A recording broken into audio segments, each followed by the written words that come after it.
5 situations dans lesquelles tu dois absolument garder le silence. Il y a un adage qui dit que le silence, c'est l'une des rares choses en or que les femmes n'aiment pas. Savoir manier son silence, c'est encore beaucoup plus difficile que manier la parole, mais beaucoup de gens n'ont pas compris cela. Dans cette vidéo, je vais te parler du pouvoir du silence et en même temps te parler de 5 situations dans lesquelles tu dois absolument savoir garder le silence. Parce qu'en fait, quand tu maîtrises le pouvoir du silence, c'est comme si tu maîtrisais en fait le monde. Si tu veux avoir des relations saines et des relations beaucoup plus solides que les gens te respectent, tu dois comprendre ces 5 situations-là et savoir bien tirer profit. Que ce soit des relations amicales, amoureuses, que ce soit dans le business ou même que ce soit pour asseoir ton autorité, tu as besoin de maîtriser ces 5 outils-là. Mais avant de rentrer directement en profondeur de ce sujet, j'aimerais t'informer que si tu es coach, créateur de contenu ou futur créateur de contenu ou simplement parce que tu as une entreprise que tu aimerais développer sur les réseaux sociaux et commencer à générer toi aussi de l'argent sur Internet, je te préviens que dimanche 4 juin, à partir de 20 h, j'organise une conférence 100% gratuite dans laquelle je vais te partager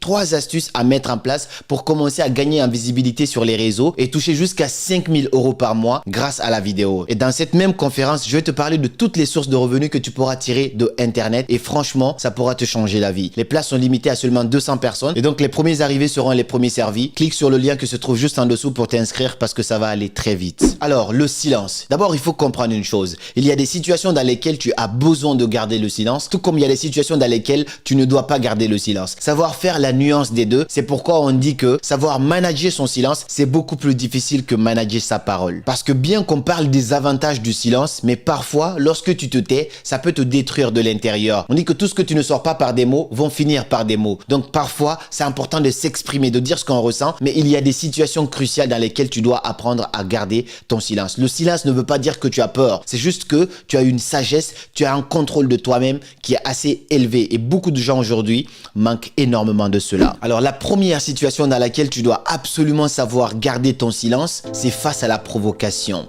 Lorsque tu es conscient qu'une personne est en train de te provoquer, que la personne te cherche, c'est que tu es conscient que la personne essaye de te mettre en danger. Savoir gérer ton silence, ton calme à ce moment-là, c'est l'une des choses les plus cruciales. Imaginons un cas très simple. Tu es en face d'une personne. La personne essaye de t'énerver, elle t'insulte, elle te parle mal, elle essaye de tout faire en fait pour que tu puisses agir. Parfois, les gens font ça uniquement pour que tu puisses rebondir et quand tu vas faire quelque chose, on ne va pas dire c'est parce que je lui ai dit ça qu'il a fait ça. Non, on va dire il a fait ça. On verra plutôt les conséquences au lieu des actes. Récemment, j'ai coaché une personne. Je l'ai eu en coaching, c'est une célébrité. Il était confronté à ces genres de situations-là. Il m'a expliqué que c'était assez difficile pour lui, que les gens essayaient de le perturber, on essayait de le déstabiliser, ainsi de suite. Moi, je lui dis quoi? Ne réagis pas. Tais-toi. Lorsque tu te tais, ça va énerver les gens parce qu'au début, ils vont croire que tu as peur. Ils vont commencer à s'imaginer tout. Le silence est le meilleur ami qui ne te trahira jamais. Ma mère m'a toujours appris lorsque j'étais petit que si tu ne sais pas quelque chose ou même si tu sais, lorsqu'on te demande, tu dis je ne sais pas ou sinon tu te tais. Lorsque tu te tais, tu deviens en fait ingérable, tu deviens mystérieux, tu deviens dangereux sans même ouvrir ta bouche. La deuxième situation dans laquelle tu dois absolument garder le silence, c'est lorsque tu es face à un doute. Lorsque tu ne sais pas quoi dire, tais-toi. C'est beaucoup mieux que de dire du n'importe quoi. Aujourd'hui, on vit dans un monde où les gens ont besoin de parler pour se prouver à eux-mêmes qu'ils sont quelque chose. Lorsqu'on ne te donne pas la parole ou même quand il y a un débat, tu n'es pas sûr de ce que tu dis, mieux vaut ne rien dire que de dire du n'importe quoi. Et lorsque tu te tais, on ne peut pas capter ton ignorance. On ne peut pas dire « ouais mais lui il sait pas ». Non, tu es juste calme, tu es posé, tu observes, ça te grandit alors que normalement tu devrais descendre. Lorsque tu prends la parole alors que tu n'es pas préparé, ça te rabaisse. Si tu as des doutes sur ce que tu vas dire, tais-toi. Donc mieux vaut se taire plutôt que de se créer des adversaires. Moi j'ai connu beaucoup de situations comme ça. Parfois j'ai pas forcément les mots sur tout et je me tais. J'observe ces personnes-là. Plus ces gens-là parlent, plus j'apprends davantage et j'essaye toujours d'être le dernier à parler. Et lorsque je prends la parole, j'aurai déjà acquis pas mal d'informations sur ces gens-là et au final je peux me servir de tout ça pour exprimer mon opinion et ça deviendra beaucoup plus complet et tu vas paraître sage alors que tu n'es pas forcément plus intelligent que les autres, mais c'est justement parce que tu as cette sagesse de prendre du recul, de laisser d'abord les autres vider leur sac et ensuite toi,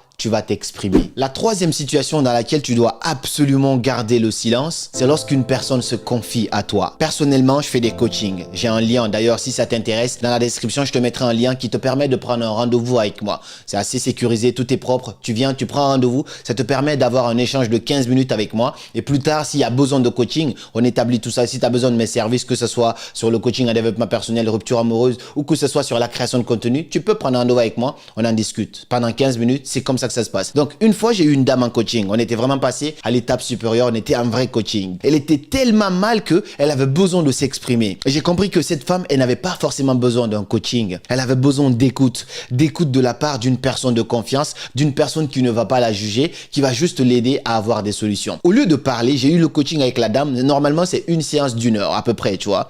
La dame, elle a parlé 55 minutes. Tout ce que je faisais, c'était je l'écoutais attentivement parce que c'est très important aussi de laisser les gens parler, mais sans s'en foutre. Vraiment écouter attentivement. Lorsque tu fais ça, la personne, elle se sent tellement soulagée qu'elle a l'impression que tu lui as apporté 10 millions d'aides. À la fin, elle m'a dit « Merci beaucoup, Karamo. J'ai vraiment hâte de la séance prochaine parce que j'adore travailler avec toi. » Alors que j'avais absolument pas dit grand-chose. Je l'ai juste dit vers les 5 minutes de la fin. Je dis « Ok, j'ai compris ça et ça. Voilà ce que tu vas faire avant qu'on ne se croise la semaine prochaine. » En faisant cela, j'ai pu aider cette femme sans même ouvrir ma bouche. Donc parfois, les gens qui viennent vers toi n'ont pas forcément besoin de tes explications. Ils ont juste besoin d'une écoute active. La quatrième situation dans laquelle tu dois absolument savoir garder le silence, c'est lorsque la foule est contre toi. Lorsque la foule se retourne contre toi, c'est beaucoup mieux de te taire, de ne pas essayer de convaincre la foule avec tes mots. C'est plusieurs bouches contre ta bouche tout seul, mieux vaut se taire.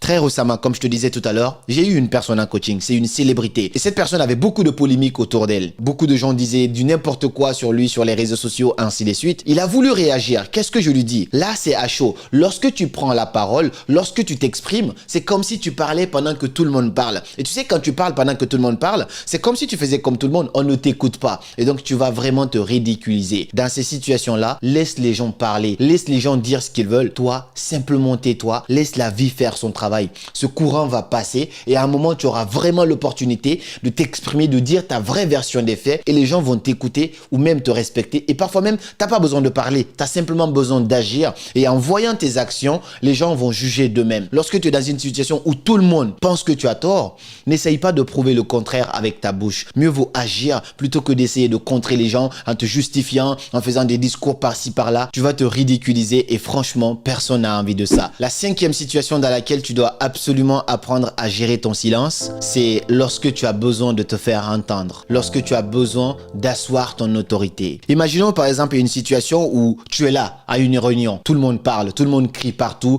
les gens ne t'écoutent pas. Ou simplement imaginons tu es un grand frère, tu as des petits frères, tu as envie de faire en sorte que ces gens te respectent. Imaginons tu es avec des amis, tout le monde crie ainsi de suite, tu n'as pas vraiment le respect que tu mérites et tu penses que tu mérites beaucoup mieux. Essaye le pouvoir du silence. Très souvent, essaye d'être la personne calme de la pièce. Pas calme parce qu'elle ne sait rien, non, calme parce qu'elle se ressaisit. L'une des choses les plus importantes que j'ai apprises en tout cas de toute l'histoire de Mandela, c'est quand il a parlé en fait de son père. Il a dit que son père était un chef du village et lorsqu'il venait à des réunions de famille, de canton, quelque chose comme ça, tout le monde parlait, son père était le dernier à prendre la parole. Et lorsqu'il prenait la parole, tout le monde respectait son père. Lui, il a adapté cette même stratégie. Moi, aujourd'hui, c'est ce que j'essaye au quotidien. Lorsque tu m'invites en live, je te dis cette petite anecdote aujourd'hui, tout le monde va crier partout. Les gens aiment bien parler. J'ai eu des personnes en live, c'était insupportable. Ils veulent parler à tout moment. Si vous avez 1 heure, ils veulent parler 45 minutes ou même 50 minutes. On ne te laisse pas t'exprimer. Même si tu me laisses que 10 minutes, je ferai en sorte que ces 10 minutes soient vraiment percutants et pertinents. Que ça marque en fait les esprits. Mais je ne vais pas me précipiter à ramasser la parole par-ci, par-là. Ceux qui m'ont vu en live savent comment je me comporte.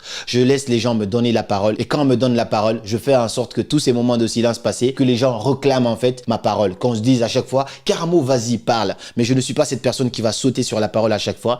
Et ça fait que je parviens à asseoir mon autorité dans n'importe quelle situation. Je te dis ça, essaie de l'exploiter partout. Et que ce soit aussi en entreprise, au boulot, que ce soit, je sais pas, dans n'importe quelle situation, sois la dernière personne à prendre la parole. Pas parce que tu as peur, mais parce que toi, tu es assez mature de ne pas avoir cette soif de t'exprimer. aujourd'hui. Et je termine par te préciser en fait que ce n'est pas dans toutes les situations qu'on va devoir garder le silence, mais ces situations-là, ces 5 situations-là sont vraiment cruciales. Il faut garder le silence pour ne pas se créer des adversaires. Si toi aussi tu connais d'autres situations dans lesquelles on devrait garder le silence, partage-les-moi dans les commentaires. Dans quelle situation parmi ces 5-là tu aimerais vraiment apprendre à garder le silence? Dans quelle situation tu as du mal? Partage-moi tout ça dans les commentaires. Et je terminerai par te dire avec toute ma conscience que je suis vraiment persuadé en fait que il est beaucoup plus facile de devenir riche aujourd'hui que de maîtriser son silence. Ce n'est pas quelque chose de facile, mais une fois que tu maîtrises ce pouvoir, c'est comme si tu avais maîtrisé le monde parce que toutes les portes te seront ouvertes. Tu deviens une personne mystérieuse, charismatique et beaucoup plus écoutée. J'espère que ces points ont été assez clairs pour toi. J'ai hâte de te répondre dans les commentaires. Et puis on se dit à très bientôt pour de nouvelles vidéos. Et comme toujours, c'était Karamo. Suivez vos rêves, ils connaissent le chemin.